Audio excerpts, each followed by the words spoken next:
जब भी आप किसी चीज़ का उत्पादन करते हैं तो उसके लिए कुछ मूलभूत चीज़ें होना ज़रूरी है। कु जैसे आप कोई बिज़नेस शुरू करना चाह रहे हैं, कोई कारोबार, कोई व्यापार करना चाह रहे हैं, तो उसके लिए सबसे पहले आपके पास जो होना चाहिए, वो होना चाहिए ज़मीन। जैसे आप कृषि का कारोबार शुरू करना चाहिए, जैसे हमने कहा कि आप गेहूँ का उत्पादन करना चाह रहे हैं, तो गेहूँ के उत्पादन करने के लिए सबसे पहले आपके पास क्या होनी चाहिए? कृषि। सबसे पहले कृषि के लिए आपके पास क्या होना चाहिए? भूमि। भई जब भूमि नहीं, क्या हवा में बो देंगे, हैं? हवा में बोएँगे नहीं ना। तो खेती करने के लिए, गेहूँ का उत्पादन करने के लिए सबसे पहले आपके पास क्या होनी चाहिए? भूमि। आप हवा में तो खेती करेंगे नहीं। Hello, welcome everyone, welcome to agriculture study 333। दोस्तों, आज का जो हमारा टॉपिक रहने वाला है वो है कक्षा 9 सोशल साइंस अर्थशास्त्र का पहला चैप्टर, जिसका नाम है पालमपुर गांव की कहानी। हमारा जो अर्थशास्त्र है उसका जो पहला चैप्टर है, उस चैप्टर का नाम क्या है? पालमपुर गांव की कहानी। तो इस चैप्टर में हमें एक पालमपुर नामक गांव है, जो वास्तव में कोई गांव है नहीं, यह एक काल्पनिक गांव है।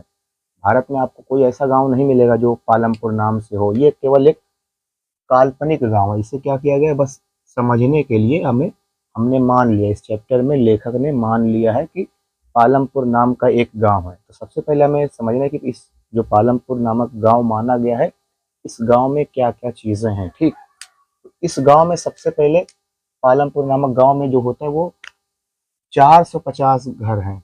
जैसे आप लोग जानते हैं कि आपके गांव में 10 घर है, 20 घर है, 50 घर है, 100 घर है, वैसे ही जो ये पालमपुर नामक गांव है, इसमें कुल घरों की संख्या कितनी है? इस घरों की संख्या कुल 450 है। यानी कि पालमपुर में कुल कितने घर हैं? 450 घर हैं, जिसमें विभिन्न प्रकार की जाति के लोग रहते हैं। छोटी जाति के लोग, बड़ी जाति के लोग, इस प्रकार के लोग कहाँ रहते हैं? पालमपुर गांव में रहते हैं। और यहाँ के लोग जो है वो ज्यादातर करते हैं क्या है? कृषि, खेती। गांव में आप लोग जानते हैं लोग ज्यादातर करते क्या है? कृषि। वहीं शहरों में लोग ज्यादातर क्या करते हैं? भाई शहरों में जो है वो ऑफिस में काम करते हैं, या अ, यातायात में लगे रहते हैं, इस काम शिक्षा लेते हैं, तमाम कार्य, टीचर होते हैं, ये सब ज़्यादा कहाँ होते हैं? शहरों में। लेकिन गांव में तो भाई, ये पालमपुर नामक गांव के चैप्टर का नाम ही है ना। तो इस गांव में, यह एक काल्पनिक गांव है, इस गांव में 450 लोग रहते हैं। कितने हैं? 450 लगभग घर हैं। और यहाँ विभिन्न प्रकार की जाति के लोग रहते हैं। और यहाँ पे लोग सबसे ज़्यादा करते क्या हैं? कृषि। यानी कि लोग अपनी जीवन याचिका चलाने के लिए सबसे ज्यादा क्या करते हैं? सबसे ज्यादा करते हैं कृषि। ठीक। और कृषि के अलावा भी बहुत सारे कार्य करते हैं, लेकिन लगभग 80% के आसपास यहाँ पे करते क्या है? वो कृषि करते हैं। ठीक। और बाकी जो है वो डेयरी हो गया, जैसे दुग्ध दुग्ध बेचना, दूध बेचना, पशुपालन हो गया, बकरी पालना, बकरा पालना या भेड़ पालना, गाय पालना, भैंस पालना, और तमाम बहुत सारे कार्य इस गांव के लोग करते हैं। ठीक। और बिजली और नलकूप, यानी कि देखिए, इस गांव में बिजली और नलकूप, यानी कि खेत में सिंचाई करने के लिए सरकार द्वारा यहाँ पे गांव-गांव में नलकूप बनवाए गए हैं सभी जगह। ठीक। तो यहाँ पे बिजली और नलकूप की भी अच्छी व्यवस्था है। ठीक। तो सबसे पहले जो पालमपुर नामक गांव, वो क्या है? वो काल्पनिक गांव है, वास्तविकता तो इसका कोई लेना देना नहीं, यह एक काल्पनिक गांव है। ठीक। और इस गांव में लगभग 450 घर हैं। इसमें विभिन्न जातियों के लोग रहते हैं। ठीक। और इस गांव के लोग सबसे ज्यादा क्या करते हैं? मेन काम इस गांव के क्या है? वो कृषि है। ठीक। और भी डेयरी करते हैं, पशुपालन करते हैं, और भी बहुत सारे कार्य इस गांव के लोग करते हैं। इस गांव में बिजली की आपूर्ति भी अच्छी है और नलकूप भी है। और आप कह सकते हैं इस गांव में जो है वो विद्यालय भी है। लोग अच्छे पढ़े लिखे, अच्छे खासे लोग हैं इस गांव में। ठीक। और देखिए, इस गांव की एक खासियत ये है कि इस गांव में जो है लगभग कुछ अमीर लोग हैं, कुछ मझोले किसान हैं कि जिनके पास 2 हेक्टेयर से कम की जमीन है, 2 हेक्टेयर से ज्यादा की जमीन है, किसी के पास 10 हेक्टेयर से ज्यादा की जमीन है। ऐसा इस गांव में कॉम्बिनेशन बना हुआ है। ठीक। तो ये तो हमारा पालमपुर नामक गांव हो गया, यह काल्पनिक गांव है। यहाँ पे लगभग 450 घर हैं। यहाँ विभिन्न जातियों के लोग रहते हैं। यहाँ पे सबसे ज्यादा लोग करते हैं, कृषि करते हैं। पालमपुर गांव में और क्या किया किया जाता है? डेयरी पालन हो गया, पशुपालन हो गया, यातायात हो गया, मुर्गी पालन हो गया, तमाम कार्य कृषि के अलावा, कृषि को छोड़कर ये तमाम कार्य भी किए जाते हैं। इस गांव में बिजली और नलकूप की आपूर्ति भी अच्छी है, सिंचाई करने की नलकूप वलकूप चाहिए, जानते हैं। ठीक। ये तो आपका पालमपुर नामक गाँव हो गया। ठीक। अच्छा देखिए, यहाँ पे आपके सामने लिखा है उत्पादन के साधन। जैसे आप किसी चीज का प्रोडक्शन करना चाह रहे हैं, किसी चीज का उत्पादन करना चाह रहे हैं, जैसे आप गेहूं का उत्पादन करना चाह रहे हैं। भाई जब तक आप गेहूं बोएंगे नहीं, तो क्या गेहूं वैसे निकल आएगा? वैसे तो नहीं निकल आएगा, है कि नहीं? गेहूं वैसे नहीं निकल आएगा। ठीक, तो जब भी आप किसी चीज़ का उत्पादन करते हैं तो उसके लिए कुछ मूलभूत चीज़ें होना ज़रूरी है। जैसे आप कोई बिज़नेस शुरू करना चाह रहे हैं, कोई कारोबार, कोई व्यापार करना चाह रहे हैं, तो उसके लिए सबसे पहले आपके पास जो होना चाहिए, वो होना चाहिए ज़मीन।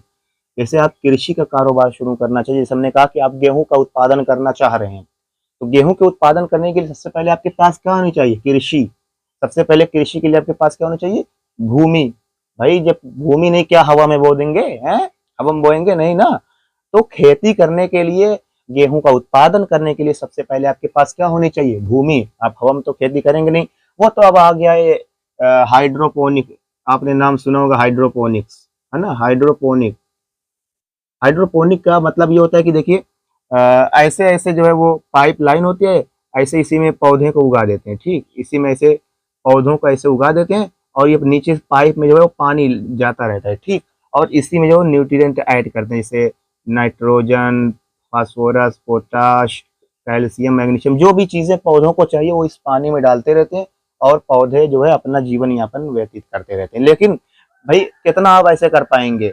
ज़्यादा तो आप ऐसे उगा नहीं पाएंगे। इसलिए गेहूँ का उत्पादन करने के लिए, किसी भी चीज़ का उत्पादन करने के लिए सबसे पहले आपके पास क्या होनी चाहिए? सबसे पहले आपके पास होनी चाहिए भूमि, लैंड। ठीक, लैंड। जब तक आपके पास ज़मीन ही नहीं रहेगी, आप बिज़नेस करने के लिए कहाँ भाई हवा में बिज़नेस करेंगे या पानी में बिज़नेस करेंगे? सबसे पहले तो आप कोई एक मकान, एक घर टाइप बनवाएँगे, और घर बनवाने के लिए आपको सबसे पहले क्या होनी चाहिए? भूमि। और दूसरी चीज़ जो सबसे ज़्यादा महत्वपूर्ण है वो है श्रम, मेहनत, है ना? श्रम, लेबर। ज़रूरत है कि नहीं श्रम की? भाई आपके पास भूमि है, ठीक, आपके पास ज़मीन है ना? आपके पास ज़मीन है, लेकिन आपके पास ज़मीन है और आपके पास पैसा भी है, और आप गेहूँ बोना चाह रहे हैं, गेहूँ का उत्पादन करना चाह रहे हैं, कृषि करना चाह रहे हैं, क्या घर रखे-रखे ऐसे भूमि ऐसे पड़ी हुई है उसमें अपने आप गेहूँ निकल आएगा? जब तक आप खेत में जाके उसमें मेहनत नहीं करेंगे, श्रम नहीं करेंगे, उसमें जाके बोएँगे नहीं, तो बिना बोए तो हो नहीं जाएगा, है कि नहीं? तो बिना बोए जो है वो होने वाला नहीं है। तो इसलिए किसी भी चीज़ का उत्पादन करने के लिए सबसे पहले तो भूमि होना ज़रूरी है, दूसरे पे आपके पास क्या होना चाहिए? श्रम होना चाहिए। आप मेहनत करेंगे, आप जाके खेत में मेहनत करेंगे, तब जाके आपका जो है वो खेत में गेहूँ का उत्पादन होगा। और तीसरी जो सबसे महत्वपूर्ण चीज़ है वो है पूँजी। आपके पास भूमि भी है, ज़मीन भी है, आप मेहनत भी करना चाह रहे हैं, लेकिन अगर आपके पास पैसा नहीं है बीज खरीदने का, भाई जब खेत में बीज बोएँगे, तभी जो उसमें प्रोडक्शन होगा, तभी उसमें उत्पादन होगा, है ना? जब आप बीज बोएँगे नहीं तो उत्पादन उसमें कहाँ से हो जाएगा? वो उत्पादन तो नहीं हो पाएगा, है कि नहीं? तो तीसरी चीज़ सब ज़रूरी क्या होनी चाहिए? उत्पादन, लागत। आप जब उसमें पैसा खर्चा करेंगे, आप बीज कहाँ से लाएँगे? आप खेत की जुताई कहाँ से करवाएँगे? आप जो है खाद, उर्वरक, तमाम प्रकार की दवाओं का प्रयोग करेंगे, तो उसके लिए पैसा चाहिए कि नहीं? पूँजी। तो देखिए पूँजी वो 2 प्रकार की होती है, कितनी? एक होती है अस्थायी पूँजी, एक होती है कार्यशील पूँजी। अस्थायी पूँजी का मतलब ये है कि एक बार आपने खरीद लिया तो बार उसका उपयोग करते रहिए, ज़िंदगी भर उसका उपयोग कीजिए। जैसे हम इसमें उदाहरण आपको दे दें, ट्रैक्टर। ट्रैक्टर, भाई एक बार अगर आपने ट्रैक्टर खरीद लिया तो फिर आपको फुर्सत ज़िंदगी भर के लिए बार-बार उसका इस्तेमाल करते रहिए। इसी को कहा जाता है अस्थायी पूँजी। और कार्यशील पूँजी का, जैसे इसमें बीज ले लीजिए, बीज ले लीजिए, या इसमें और ले लीजिए, आप खाद उर्वरक ले लीजिए। खाद उर्वरक लीजिए भाई। ऐसा तो है नहीं कि इस बार एक बार बीज खरीद लिया तो जिंदगी भर उसका उपयोग करेंगे। एक बार बीज खरीदा, बहुत एक से ज्यादा 2 बार उपयोग कर लेंगे, बाकी तो फिर आपको खरीदना ही पड़ेगा बीज ना। तो पूंजी सामान्यतः कितने प्रकार की होती है? पूंजी सामान्यतः 2 प्रकार की होती है। पहली हो गई अस्थायी पूंजी। अस्थायी पूंजी का मतलब ऐसी पूंजी जिसका आप एक एक बार खरीद करके उसका कई बार उपयोग कीजिए, बार बार उसका उपयोग करते रहिए। ठीक, उसे क्या कहेंगे? अस्थायी पूंजी। और कार्यशील पूंजी क्या है? कार्यशील पूंजी का मतलब आपको बार-बार उसका आपको बार-बार जो है उसको खरीदना पड़ेगा। ठीक, कार्यशील पूँजी के अंतर्गत आता है। ठीक, तो कार्यशील पूँजी में आपको वो चीज़ बार-बार खरीदनी पड़ेगी, जैसे बीज हो गया, खाद हो गया, उर्वरक हो गया। तो हमने उत्पादन के साधन में क्या बताया? अगर आप किसी चीज़ का प्रोडक्शन करना चाह रहे हैं, उत्पादन करना चाह रहे हैं, तो सबसे पहले आपके पास होना चाहिए भूमि, उसके साथ आपके पास होना चाहिए श्रम, उसके पास होने चाहिए आपके पास पूँजी, पैसा। तो पूँजी इसे कहते हैं लागत। जैसे आप लागत लगाते हैं कि नहीं भाई? खेती करेंगे तो उसमें आपको पैसा लगाना ही पड़ेगा। ठीक, पूँजी कितने प्रकार की होती है? 2। एक होती है अस्थाई पूंजी, एक होती है कार्यशील पूंजी। ठीक, अब वो देखिए, आपने पालमपुर गांव समझ लिया। पालमपुर गांव एक काल्पनिक गांव, इसका वास्तविकता से कोई लेना देना नहीं है। इसमें लगभग 450 लोग रहते हैं। इसमें विभिन्न प्रकार की जातियों के लोग रहते हैं। यहाँ के लोग मुख्यतः करते क्या है, कृषि, खेती, किसानी करते हैं। ठीक, और इस गांव के लोग थोड़ा बहुत जो लोग बचते हैं वो कोई डेयरी कर ले रहा है, कोई पशुपालन कर ले रहा है, कोई मुर्गी पालन कर ले रहा है, कोई भाई गाड़ी उड़ी चला रहा है, सब कर रहे हैं। ठीक, और इस गांव में बिजली की आपूर्ति भी अच्छी है। और उत्पादन के साधन आप जानिए। उत्पादन अगर आप कोई किसी चीज का करना चाहें, सबसे पहले आपके पास भूमि होनी चाहिए, उसके बाद आपके पास श्रम होना चाहिए, उसके बाद आपके पास पूंजी होना चाहिए। जमीन, लेबर यानी कि श्रम, और उसके बाद पूंजी, लागत। पूंजी दो प्रकार की होती है, अस्थाई पूंजी और कार्यशील पूंजी। इसे कहेंगे चल पूंजी, इसे कहेंगे अचल पूंजी। ठीक, अब देखिए दो शब्द यहाँ पे लिखा है, परंपरागत और आधुनिक। देखिए कृषि दो प्रकार से की जाती है। जैसे आप जो पिछड़े इलाके होते हैं, जहाँ पे अभी टेक्नोलॉजी, प्रौद्योगिकी अभी तक नहीं पहुंची है, वो परंपरागत तरीके से कृषि करते हैं। अब कहेंगे सर ये परंपरागत कृषि क्या होती है? जैसे परंपरागत कृषि का मतलब जैसे पहले जमाने से कृषि की जा रही है, वैसे ही अब भी कृषि की जा रही है। जहाँ पे ऐसी कृषि की जाती है जो जहाँ से जो है वो पहले कृषि की जाती थी, वैसे ही अब भी कृषि करें। जैसे पहले आप क्या करते थे? पहले देखिए बैलों से खेतों की जुताई की जाती थी। क्या की जाती थी? बैलों से खेतों की जुताई। बैलों से जुताई हो गई। ठीक, और क्या हो गया? जैसे देखिए गोबर की खाद का प्रयोग किया जाता था। ठीक, तो गोबर की खाद का प्रयोग किया जाता था कि नहीं? पहले देखिए बैलों से जुताई की जाती थी, गोबर की खाद का प्रयोग किया जाता था। और देखिए कभी कभी आपने देखा होगा फसल पे कीड़े मकोड़े पड़ जाते हैं, उसके लिए आप जो है वो राखी का प्रयोग कर लेते थे। राखी जो भाई कंडी या लकड़ी जलाने के बाद जो लास्ट में उसका अवशेष बचता है, उसे क्या कहते हैं? राखी, राख जिसे कहते हैं। ठीक, और देखिए नीम के तेल, नीम का तेल। ठीक, इन सभी चीजों का प्रयोग पहले के जमाने में किया जाता था। मतलब आज भी अगर आप वैसे ही कृषि कर रहे हैं तो उसे क्या कहेंगे?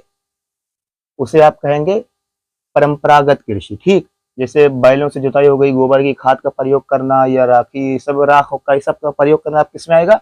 परंपरागत। यानी कि जैसे पहले जमाने में कृषि की जाती थी, आप अब भी वैसे ही कृषि कर रहे हैं तो उसे क्या कहेंगे?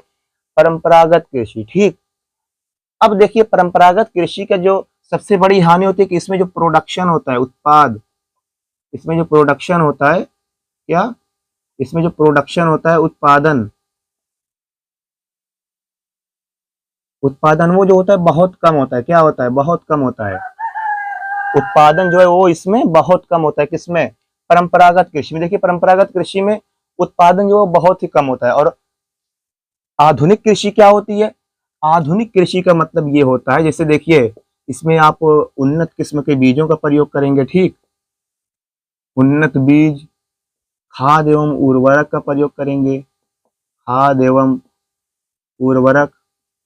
ठीक, खाद एवं उर्वरक का प्रयोग करेंगे। कीटनाशक, जैसे देखिए कीटनाशक मतलब जो ऐसी दवाएं जो कीटकों को मार देती हैं, कीटों को मार देती हैं। ठीक, और जैसे इसमें देखिए ट्रैक्टर से जुताई और भी बहुत सारी मशीनों का प्रयोग करना। ठीक, तो आधुनिक कृषि के अंतर्गत जैसे क्या आ गया?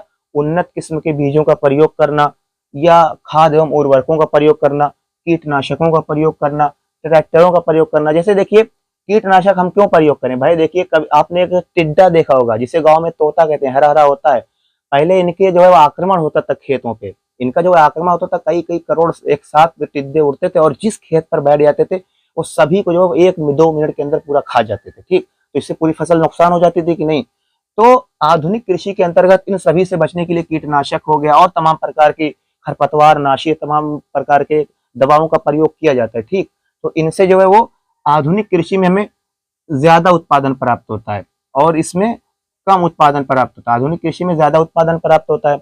लेकिन देखिए जो परंपरागत कृषि, इसमें लागत जो है वो कम होती है। लेकिन आधुनिक कृषि में भाई आप बाजार से जाएंगे, बीज खरीद के लाएंगे, दवाई वाई खरीद के लाएंगे, कीटनाशक खरीद के लाएंगे। भाई ट्रैक्टर से खेत जोतवाएंगे तो उसमें भी पैसा लगेगा ना। तो आधुनिक कृषि में जो पैसा ज्यादा लगता है। ठीक, अगर आपसे पूछा जाए परंपरागत और आधुनिक कृषि में अंतर क्या है, सबसे पहले कि इसमें उत्पादन कम होता है, इसमें उत्पादन अधिक होता है। ठीक, दूसरा कि इसमें लागत कम लगती है, इसमें लागत अधिक लगती है।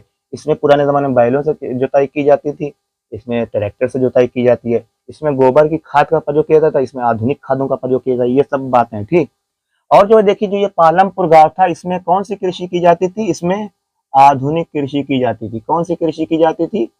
आधुनिक कृषि की जाती थी, ठीक। कहाँ? पालमपुर गाँव में कौन सी कृषि की जाती थी? आधुनिक कृषि की जाती थी, इसलिए यहाँ पे उत्पादन जो है अधिक होता था, ठीक। परंपरागत कृषि का मतलब ऐसी कृषि करना जो पुराने ज़माने से कृषि की आ रही है, बस उसी एतबार से कृषि करना, जैसे बैलों से जुताई करना, गोबर की खाद, इस सब का प्रयोग करना, ठीक। और आधुनिक कृषि के अंतर्गत उन्नत बीज का प्रयोग करना, खाद एवं उर्वरक का, कीटनाशक के सब का प्रयोग करना। उत्पादन इसमें ज़्यादा होगा और इसमें उत्पादन कम होगा, लेकिन आधुनिक कृषि में लागत जो है वो ज़्यादा आती है, ठीक। अब देखिए, हमने जान लिया कि पालमपुर गाँव क्या था, उसमें उत्पादन के साधन क्या थे और आधुनिक कृषि तथा परंपरागत कृषि क्या होती। देखिए, पालमपुर गाँव में भूमि स्थिर थी, यानी जिस पे किसान लोग कृषि करते थे, ये मान लीजिए पूरी ज़मीन कितनी है? 1 हेक्टेयर है, ठीक। 1 हेक्टेयर ये ज़मीन है। आपके पास भाई गाँव है एक छोटा-सा, आपके पास इससे ज़्यादा ज़मीन नहीं है, आपको जो खेती करनी है इसी से, आपके पास भूमि स्थिर है। आप मतलब बढ़ा नहीं सकते अपनी भूमि। आपके पास 1 ही हेक्टेयर ज़मीन है और इसी पे आपको खेती करनी है। तो इस पे आप जो है ज़्यादा से ज़्यादा खेती कैसे कर सकते हैं? तो उन्होंने एक जो है वो प्रणाली अपनाई थी, एक विधि अपनाई थी ज़्यादा खेती करने की, कैसे हम जो इस पे ज़्यादा खेती कर सकेंगे। उसका नाम है मल्टीपल क्रॉपिंग सिस्टम। क्या है? मल्टीपल क्रॉपिंग सिस्टम, बहुविधि फसल प्रणाली। क्या नाम है इसका? बहुविधि फसल प्रणाली। देखिए, ये बहुविधि फसल प्रणाली होती क्या है? ये मल्टीपल क्रॉपिंग सिस्टम या बहुविधि फसल प्रणाली होती क्या है? देखिए, आपके पास ये मान लीजिए कोई एक खेत है, हमने कहा कि इस खेत की माप कितनी है? इस खेत की माप है 1 हेक्टेयर। आपके पास भूमि स्थिर है, 1 हेक्टेयर से ज़्यादा भूमि नहीं है। आपको इसी पे जो करना है, इसी 1 हेक्टेयर की भूमि पे आपको कृषि करनी है, खेती करनी है, ठीक? तो बहुविधि फसल प्रणाली क्या होती है कि किसी एक निश्चित खेत में, ये एक निश्चित खेत है, किसी एक निश्चित खेत में 1 वर्ष में, क्या? कितने वर्ष में? 1 वर्ष में 1 से अधिक फसलों को उगाना। 1 से अधिक फसलों को उगाना। तो किसी एक निश्चित क्षेत्र में, निश्चित खेत में, निश्चित भूभाग में 1 वर्ष में, 1 वर्ष में 1 से अधिक फसलों को उगाना। कितनी? 1 से अधिक फसलों को उगाना। जैसे आपने पहले उगाया गेहूँ, जैसे ये सीज़न गेहूँ, अभी आप बीज डालेंगे गेहूँ का, फिर इसके बाद आपने मान लीजिए खीरा उगा लिया, ठीक? और खीरा काटने के बाद आपने उगा लिया चावल, और ये पूरा कितने वर्ष में होगा भाई? आपने गेहूँ, आप बोया जाता है नवंबर में, गेहूँ कब बोया जाता है? नवंबर में, और नवंबर से चलता है ये अप्रैल तक, ठीक। और खीरा जो है अप्रैल से चलता है जून जुलाई तक, और फिर ये चावल जो है वो जुलाई से लगभग बोया जाता है, ये चलता है नवंबर तक चलता है। तो पूरे 1 साल में हुआ कि नहीं? जैसे आपने सुना होगा कि भारत में 3 ऋतुएं पाई जाती हैं, खरीफ, रबी और जायद। खरीफ में बोया जाता है चावल, रबी में बोया जाता है गेहूं, और जायद में बोया जाता है खीरा, ककड़ी, लौकी, तरुई, ये सब किसमें बोया जाता है? जायद में बोया जाता है। तो भाई इसमें देखिए, ये खरीफ का सीजन जो होता है ये चलता है जुलाई से नवंबर, ठीक। और रबी का सीजन चलता है ये नवंबर टू अप्रैल, ठीक। और जायद का चलता है अप्रैल से मई, अप्रैल से जून तक चलता है, ठीक। तो एक ही साल में, एक वर्ष में, एक साल में 1 से अधिक फसलों को उगाना। जैसे इसमें आपने कितनी फसल उगाई?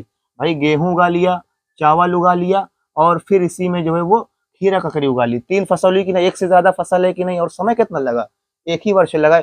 भाई आप एक खेत में 1 से ज़्यादा यानी 3 फसलें उगा रहे हैं। वहीं एक आदमी जो एक खेत में साल भर में 1 ही फसल उगा रहा है, खाली गेहूँ। तो अमीर ज़्यादा कौन होगा? ये वाला कि ये वाला होगा? कौन ज़्यादा अमीर होगा?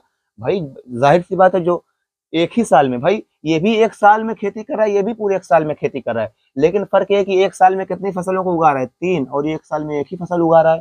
तो फ़ायदा ज़्यादा किसको होगा?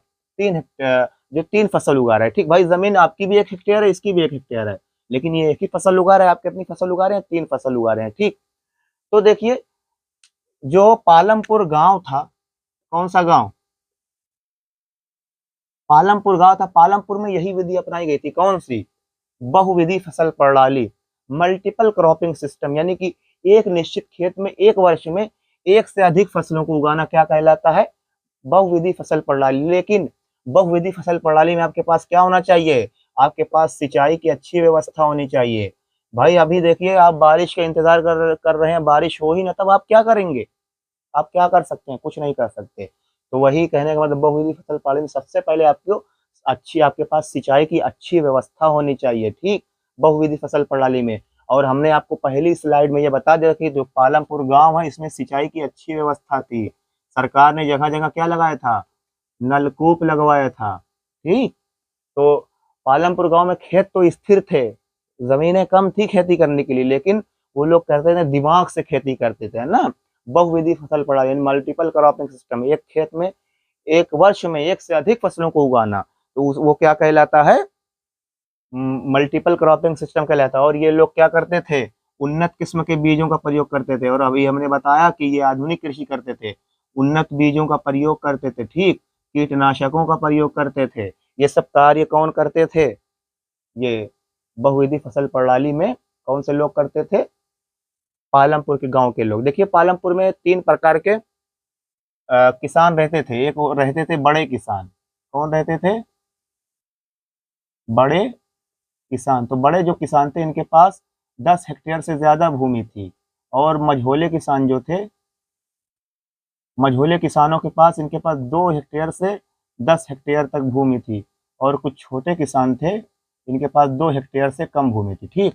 और लगभग 150 परिवार ऐसे थे जिनके पास खेती करने के लिए भूमि ही नहीं थी, जो खेती नहीं करते थे बल्कि दूसरों के खेतों में जाके खेती करते थे। तो बड़े किसानों के पास 10 हेक्टेयर से ज़्यादा भूमि थी। जो मझोले किसान थे, उनके पास 2 से 10 हेक्टेयर। और जो छोटे किसान थे, इनके पास 2 हेक्टेयर से भी कम ज़मीन थी।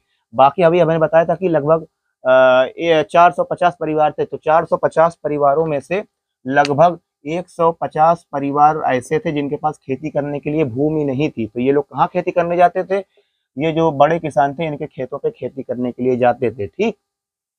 और अभी हमने आपको बताया था पहली स्लाइड में कि कृषि के अलावा ये लोग और कौन कौन सा कार्य करते थे, जैसे अ, पशुपालन हो गया, है ना, पशुपालन, डेयरी, मुर्गी पालन, यातायात, ये सब कार्य करते थे, ठीक। तो हमने क्या जाना, पालमपुर गांव जो एक काल्पनिक गांव, इसमें लगभग 450 परिवार रहते थे, जिसमें विभिन्न जातियों के लोग रहते थे, है ना। और हमने क्या बताया था कि यहाँ पे सिंचाई की अच्छी व्यवस्था थी। और अगर आप किसी चीज़ का उत्पादन करना चाह रहे हैं, प्रोडक्शन करना चाह रहे हैं, सबसे पहले तो भूमि होनी चाहिए। भूमि के बाद आप श्रम उसमें लगाएंगे, मेहनत करेंगे, और आपके पास उसके बाद पूंजी होनी चाहिए, पैसा होना चाहिए, ठीक।